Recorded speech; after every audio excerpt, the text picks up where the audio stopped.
Hello, listeners, and welcome to the Safe Haven Awareness League's new podcast, Haven Stories. I'm your host, Laura Price. This podcast has been created to spread awareness about safe havens and also to share the stories of safe haven successes, first responders, and adoptive parents. Through these stories, we can show the good that safe havens have done and give a voice to those whose lives have been touched by the safe haven law. Our source for today's story comes from the Save Abandoned Babies Foundation, and you can visit their website at www.saveabandonedbabies.org. So let's get into our story. Being a safe haven baby makes 8-year-old Riley feel awesome and strong. With much charm and confidence, Riley says, "When I first knew I was a safe haven baby, I thought that was one special kid."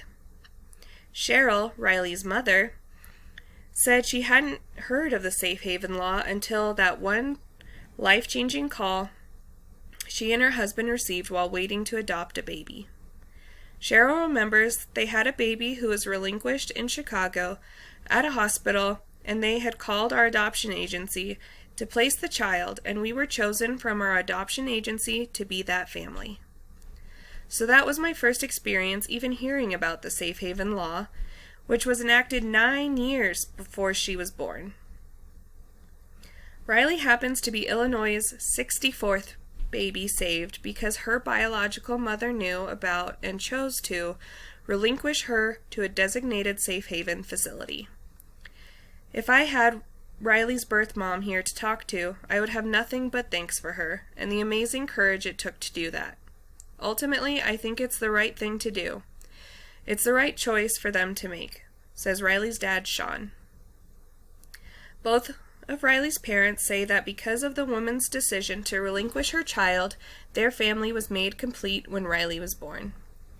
Additionally, they say that everything about her, everything about who she is, makes her another one of their daughters, and that was just meant to be.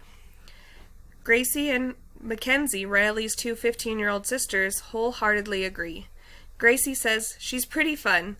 She's very outgoing and loud and has a lot of energy. Cheryl remembers the time prior to safe haven laws being enacted. It was heart-wrenching. You'd hear the news, you'd hear about babies left in garbage cans, babies left on front porches or hiding in bushes, and most of them would die. Since the country's first safe haven law was enacted back in 1999, the National Safe Haven Alliance reports 3,524 newborns were legally relinquished using safe haven. 1,397 newborns were illegally relinquished, 773 newborns were found deceased, and 462 newborns found alive. Cheryl wishes more expectant mothers who find themselves in a crisis situation knew about this option, specifically because it is one that helped to create their family and make it complete. Mackenzie notes it helps babies survive. There's an option for parents who feel overwhelmed or, for whatever reason, feel like they can't parent that child, that they can legally relinquish the child, give the child the life the child deserves, and move on with their own life, Cheryl says. Gracie agrees and says that it's a decision that a parent can make after having their child. Both Illinois and Iowa's safe haven laws state that a parent can relinquish an unarmed newborn that is up to 30 days old. If you want your baby to have the best life they can, and that you know you can't provide for them, it's a good option, especially because if you don't want anyone to know, you can do it anonymously, says Gracie. Cheryl believes that Riley's biological mother was courageous, brave, and selfless. She says, "I could not imagine being in her position." Riley says that one of her favorite things is when all the Illinois safe haven families gather for a reunion every summer.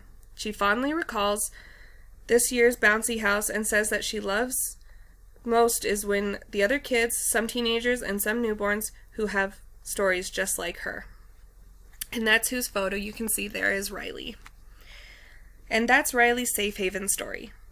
Here at Haven Stories Podcast, we want to let all of our listeners know that April is Save Abandoned Babies Month. So please tell family, friends, and everyone you know that about the Safe Haven Law, you might save a life. Thank you for tuning in, and we'll see you all next time for another story. Goodbye.